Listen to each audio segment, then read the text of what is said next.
اس رمضان کو ہم آپ سے ریکویسٹ یہ کریں گے کہ آپ کے آباء اجداد میں سے بھی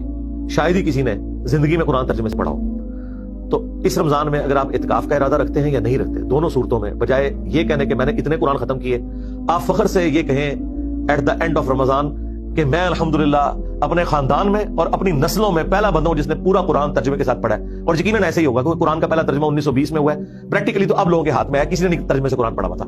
تو رمضان میں آپ قرآن ترجمے کے ساتھ پری ڈیٹرمنٹ رزلٹس کے بغیر پڑھیں، اس کے نوٹس بناتے جائیں، جو چیز سمجھنا ہے وہ نوٹ کریں، میجورٹی چیزیں آپ توحید کے حوالے سے، عقائد کے حوالے سے، یہ ساری کی ساری چیزیں اپنے پاس نوٹ کریں اور اپنے آپ کو قرآن کے سامنے پیش کر دیں۔ اگر آپ کے پہلے کوئی اور عقیدہ تھا، اب آپ یہ دیکھیں اس عقیدے کو چھوڑیں، وہ عقیدہ فالو کریں جو قرآن کے اندر ہے۔ اور میں آپ کو مشورہ دوں گا، قرآن کا سب سے بیسٹ ترجمہ مولانا مودودی کا ترجمہ ترجمان القرآن والوں نے پرنٹ کیا ہے، ایک صفحے پہ عربی ہے، ایک صفحے کے اوپر اردو ہے۔ تو اگر صرف اردو بھی پڑھنی ہے آپ نے، لوگ کہتے ہیں جی عربی کا ثواب ہوگا، اردو کا 10 گنا زیادہ ہوگا، کیونکہ اس سے آپ کی آخرت بننے والی ہے۔ آپ اس چکر میں نہ پڑھیں، آپ قرآن کو ایک دفعہ پڑھیں۔ اور عربی لنگوسٹک کا سوز و گداز اگر اردو میں کسی نے ٹرانسلیٹ کیا ہے، مجھے چونکہ قرآنک عربی آتی ہے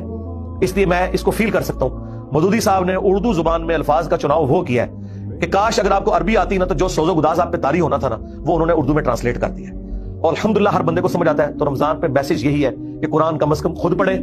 اور بہتر یہ ہے کہ اپنی فیملی کو ساتھ بٹھا کے روزانہ بھلے آپ ایک رکوع ہی پڑھ لیں،